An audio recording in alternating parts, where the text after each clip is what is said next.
ආයිබෝවන් සුබ දවසක් කියලා ප්‍රාර්ථනා කරනවා හැමෝටම. අපේ සිංහල ගීත කලාවේ යසෝරාවේ නිවි ගියා නේද චාන්න? ඔව් නික්ම ගියා ඇය.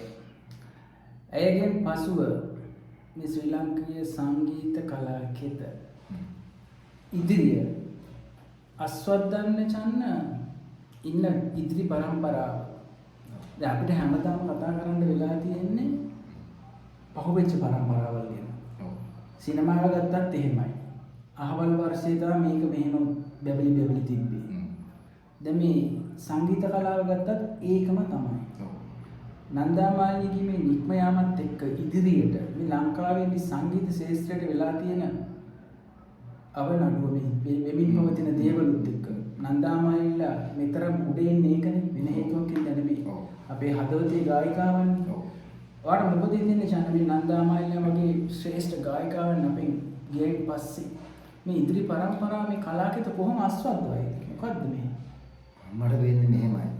දැන් නන්දාමාලිනීලා ශ්‍රේෂ්ඨ වෙන්නේ ඒ කියන්නේ ඒගොල්ලෝගේ කාර්යය හරියටම කළා.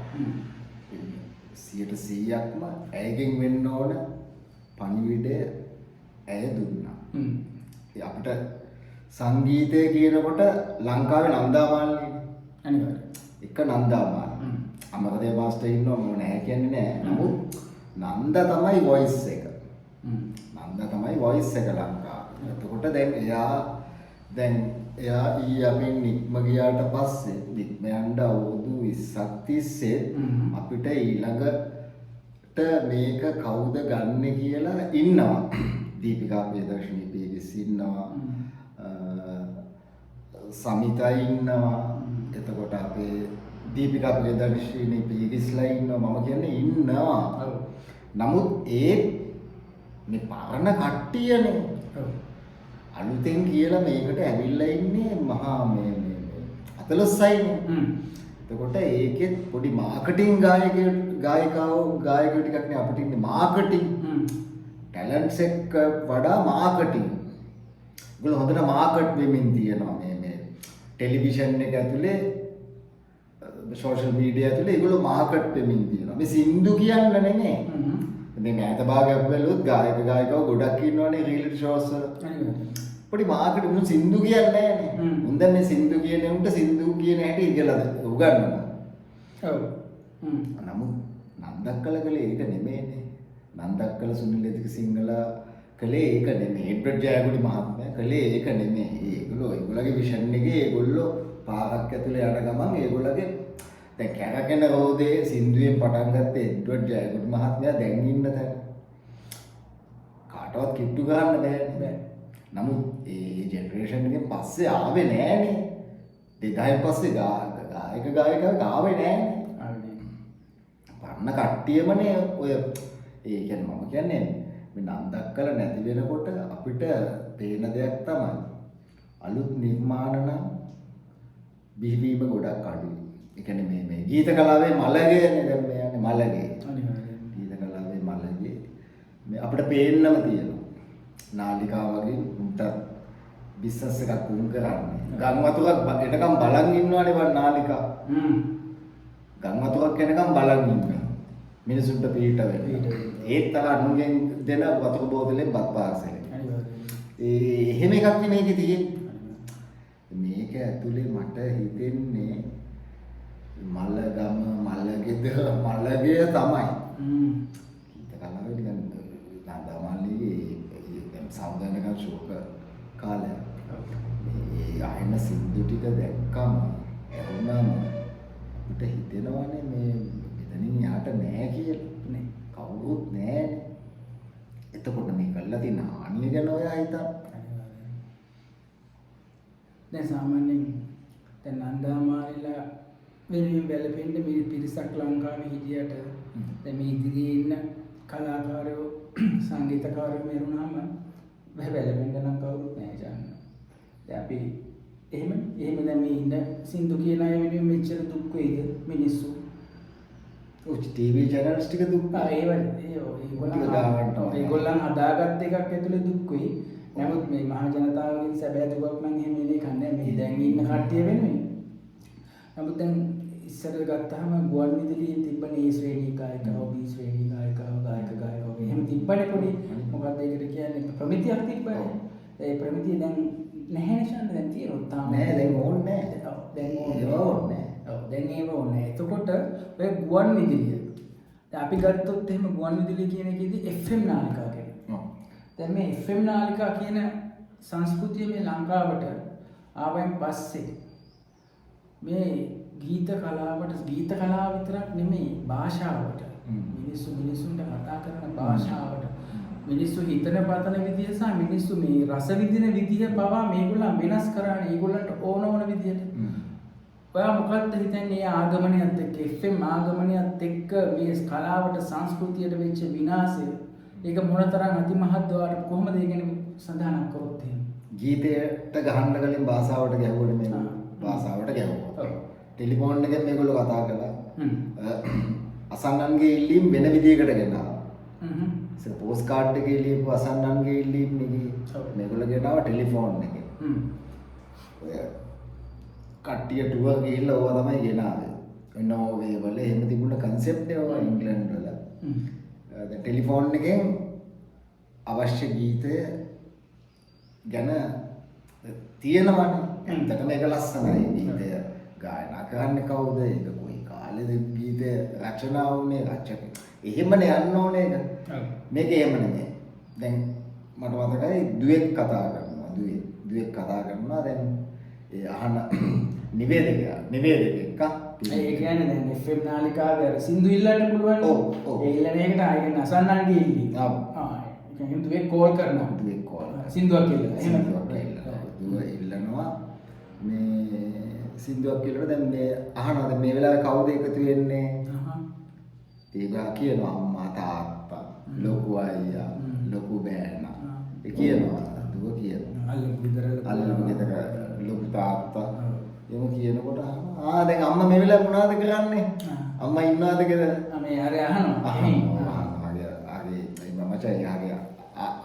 ඒ කියන්නේ හරි ආදරණීයයි අම්මා ගැන ඒ නිවේදක අහන දැන් අම්මා මේ වෙලාවේ මොනවද කරන්නේ? අම්මා නානවා අංකල්. අම්මා නානවද? අම්මා ගඩොල් ලස්සනයිද යාගේ? ඒ කියන්නේ මචං දැන් ගීත ගැන ඌට මතක නැහැ. ඌට දැන් මේ නාන සීන් එක තමයි ඌට ඒ සෙට් වෙලා තියෙන්නේ. මචං මේ මං හිතුවා මේ වෙලාවේ ඇඳුම් ඇඳගෙනද නාන්නේ කියලා තහයි කියලා. ඒක විතරනේ අඩු.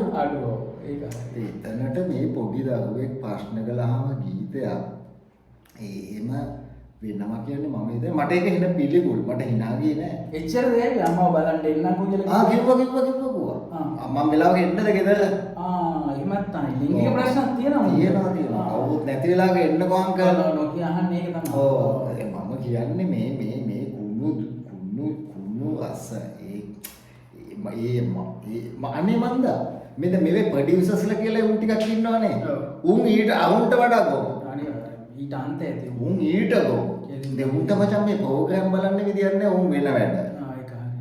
උන්ට වෙන ඉන්ටර්විව්ස් තියෙනවා එන්න ප්‍රසන්ට් කරන කෙල්ලන්ව ඉන්ටර්විව්ස් උන්ට වෙන වැඩ මචං. උන්ට මේ මචං එහෙම නෙමෙයිනේ. මම අද වෙනතු මට හොඳ මතකයේ සිද්ධියක් කියන නිමල් ලක්ෂපති. සුදාක්ෂිය. නිමල් ලක්ෂපති රේඩියෝ එක අහමින් යන්නේ. එයාගේ channel එක අහමින් යන්නේ. මොන හරි වැරද්දක් කළොත් ටක් ගාලා කෝල් එකක් දාලා ඒ වෙලේ ප්‍රසන්ට් එක කියනවා. රයිට්. දැන් එහෙම ඩිසිප්ලින් එක නිමලයිලා තිබ්බා. දැන් මේක එහෙම නෙමෙයිනේ. මේ කොහේ හරි යන බෝතල් පත්තර කාර්යෝ ටිකක් channel අරගෙන. ඒ උන්ට එහෙම අනික මේ ඔය මම මේ කියන්නේ හොඳට බලන්න ගීත කලාවට හෙන ගහන එක මේ සාමාන්‍ය දෙයක්. මුන්ගේ දේශපාලනයනේ මචං channel එක ඇතුලේ තියෙන්නේ. ඔව් එහෙම එකක් තියෙනවා. channel එක අයිතිකාරයෙක්ගේ දේශපාලනය තමයි මචං මිනිස්සු බලන්න ඕනේ. මේ channel දෙක තුන අරන් බලන්න මුන් මරා ගන්නවනේ බං. එකෙක් මේ පැත්තේ. අනිත් එක මේ පැත්තේ. ඔව්. මචං ඊබ ගැන කතා කරන්නද බං නිවුස් තියෙන්නේ. ලංකාවේ නිවුස් ගත්තොත් මචං උන්ට ඕන නායකයනේ බං උන් ප්‍රොමෝට් කරන්නේ. අනිවාර්යයෙන්. ගීතය ගැන කොහොමද කතා? ඔය ඉතින් ගීතය ගැන ඊට හපන් එතකොට. හොප්පා. ඒක හරි. උතන තමයි අපි ඉන්නේ දැන්.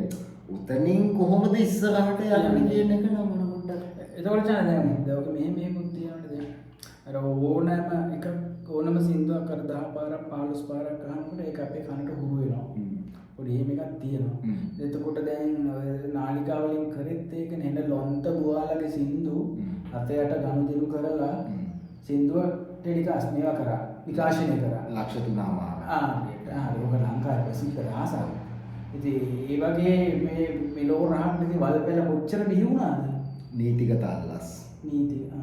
නීතිගත අල්ලස්. ඒ කියන්නේ ඒකට රෙසිප්ට් එහෙම දෙනවා. ඇත්තද? මුන් ඒව හැදුවා මට. ආ කියන්නේ ඉච්චර පල්ලෙහාට මම දැක්කම මම හොඳ තරුණ ගායකයෙක් කියනවා. උඩින් අහලා මේ අපේ පැකේජ් එකක් තියෙනවා ලක්ෂ 3මාරේ දවසට 8 පාරක් ඇහෙනවා මාස 3ක්. හරි.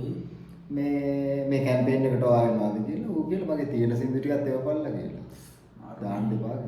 ඒ කියන්නේ මචං මුන්ට වෙන සල්ලි නැද්ද බං හිගා ගන්නද channel එකට ඇවිල්ලා තියෙන්නේ. මේ කඩා වැටීම අහන්න දෙයක් නෙමෙයි. මචං නන්දාමාල්නීලා ඔය ගානට ආපු එක නම් අපි මාව සන්තෝසයි. මේ හාල් කෑලි ටිකක් එක්ක channel වල. ඇත්ත. අතිශෝක්තියෙන් කියන්න තියෙන්නේ මම මේ කරේ පුදුම විනාශයක් කියන එක තමයි. මේ කරමින් යනවා.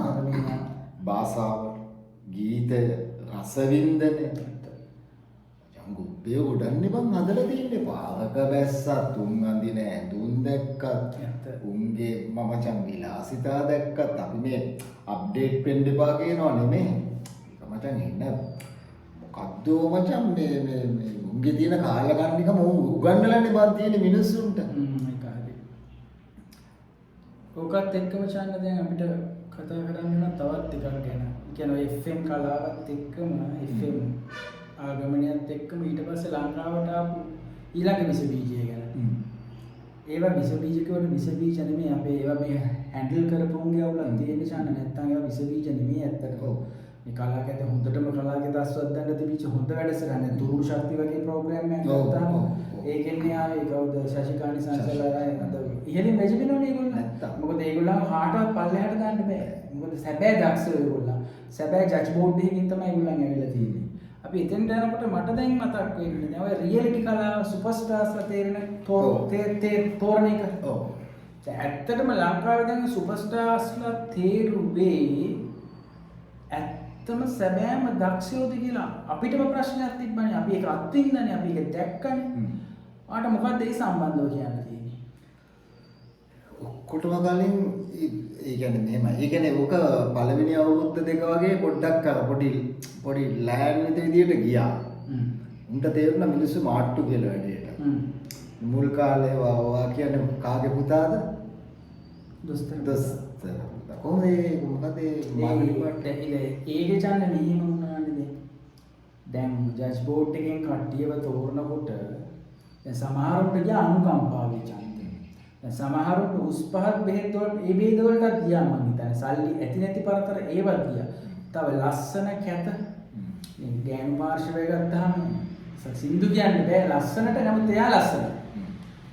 ඒකේ ටෝන් එක හොඳයි. ඔව් ටෝන් එක හොඳයි. ළමයි එක තියෙනවා. Nice wow.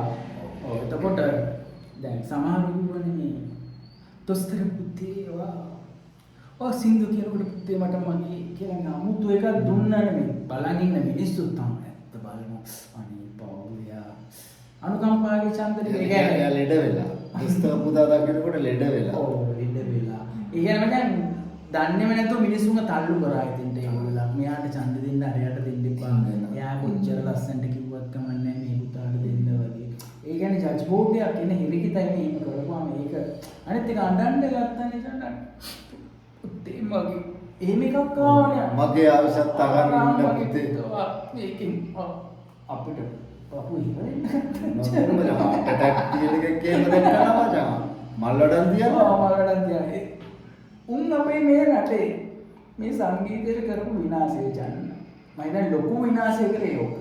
ඒ ආපු මට කියපන් සංගීතඥයද කියලා. ඔක්කොටම කලින් පුදු කියලා නැත්නම් යමු සින්දු කියලා තියෙනවා මචං. සින්දු 7ක් 8ක් කියලා තියෙනවා. දේශපාලන වේදිකාවේ නැගලා සින්දු කියනවා ඔය කියන එක මට තේරෙනවා හොඳට. මචං මියුසික් වෙනුවෙන් මචං මේ මියුසික් ඇතුලේ වැඩ දාපු මිනිස්සු නෙමෙයිනේ මචං. ඇත්ත ඇත්ත කතාව. දැන් අපි නිකන් හිතමු වික්ටර් රත්නායක කියලා සුනිල් එදිරිසිංහලා සෝමන තිලක කෑමහලා මචං මේ ඇතුලේ වැඩ දාපු මිනිස්සුනේ මචං අදටත් මචං වැඩෝනේ. මේ මචං මේ ඒ අනික මේ නිකන් හිතන්න ඒකත් දැන් අපේ රසවින්දනයේට ගහලා තිබ්බ නිසා අපි ඒකට අහු වුණානේ. දොස්තර පුතා දින්නනේ. හරි. ඉංජිනේරු පුතා පරාද වුණානේ. එතනදි මචං අපේ මෝඩ ගතිය, මෝඩකම, මෝඩ ඇටිටියුඩ් එක. ඉතින් මෝඩයිනේ බං. නැත්නම් ඒක දිහා බලන් ඉන්නවද බං? රෑ 11 වෙනකම්. ඔය අන්දමනේ චන් ඉමෝෂනල් ෆීලිංග්ස් අරගෙන අපි උනත් සමහරට ෆිල්ම් එකක් බලනකොට අපිට කඳුළු වෙන්නේ ඇස් දෙකට දුක හිතෙන්නේ.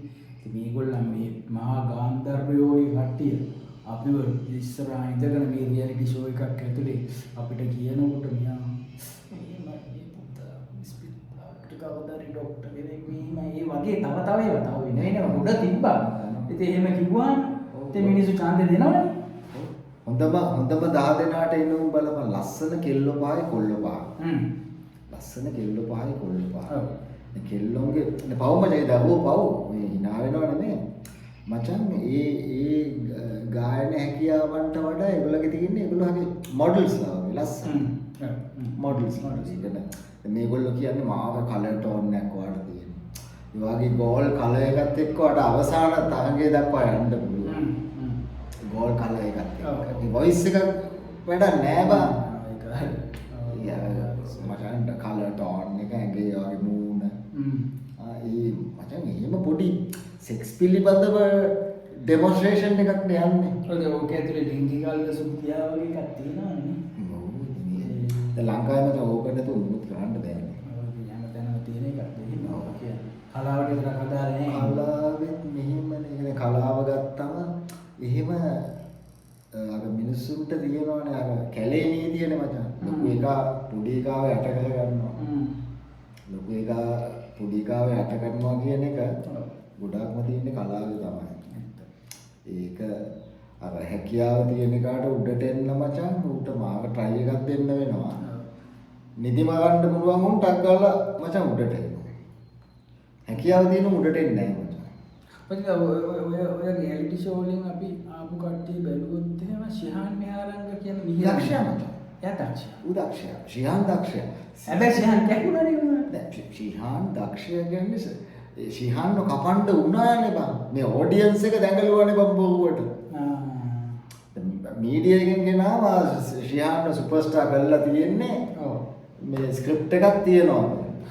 ඒකේ පුව බොයි අප්‍රෝච් එකක් දුන්නා. මචං ශිහාන්ගේ කප් එකේ. ශිහාන්ගේ කප් එක. මචං ශිහාන් දැන් බලපන් මේ නඩෙන් ශිහාන්නේ බං ඉන්නේ. අනිවාර්යෙන් බඩුව තමයි මේම ගෙහුවේ අන්තිමට. මේනෝනේ මියුසික්. මචං ශිහාන් කියන්නේ මියුසිෂියන් නේ. මියුසික් කම්පෝසර් නේ. මෙලඩීස් අනික මචං උ තෝරා බේරගත්තේ කාන්නේ බං. මම උඩ හරියට ශිහාන් හිරංගගෙන ටේස්ට් එකක් තියලා හොඳ ටැලන්ට් එකක් තියෙන මචං මියුසික් එක්ක දඟලන්න පුළුවන් තරුණ ළමයි. ඇත්ත. මචං මේ අනිත් කෑලි වල මචං තියෙන වෙනසේ උන්ට හොඳට සිං කරන්න පුළුවන්. හැබැයි ෆියුචර් එකක් නැහැ නේ බං. ඒක 1 2 3 ආපුම් බලපන්. මේ අපි කතා කරන්නේ 6 ආපු ශිහාන්ගේ ශිහාන් හිරංග 6නේ. හරි ඔහොම එකක් තාම. ඌ තාම නම්බර එකේ ඉන්නවා. ශිහාන් 1 2 ආපු කොණ්ඩ පාට කරගෙන ඔයත් නෑ දෙක දෙල් ගඳ පොලෙත් නෑ දෙක ගන්න. ඔයවත් නෑ සමහර අය.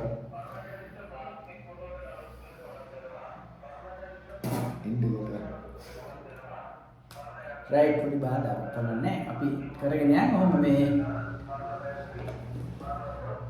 දැන් චන් අපිට කියන්න තියෙන්නේ මේක මේ ශ්‍රී ලංකාවේ මේ කලාවේ මලගම. දැන් මලගම තමයි ඇත්තට මේ කතා කරොත් එහෙම. දැන් අපිට මේකෙන් පස්සේ අපි මේ ඉන්න කට්ටියට කියන්න දෙන්න බලා මල කඩ පාරේ ගියාට කමක් නැහැ.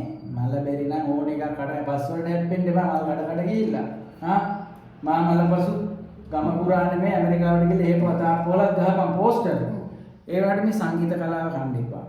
අපිට පොඩ්ඩක් තියන්න. අපිට පොඩ්ඩක් තියන්න මේ අපිට හදවතින් අපි ආපු සංගීතයක් තියෙනවනේ දෙයියනේ. නන්දා මාරින්ලාස් සොයිලි දිරිසිංහල. ඉතින් අපිට පොඩ්ඩක් එක තියන්න ඕගොල්ලන්. ඒකින්ද මේ කන්න එපා මේ කලාව. රජයටත් කියන්නේ මේ වෙන නියාමනයක් කරන්න. කාලා පොඩ්ඩක් අපිට තියන්න. කාලා පොඩ්ඩක් අපිට තියන්න. එහෙනම් කිහිල්ල එන්න. සුබ දවසක්.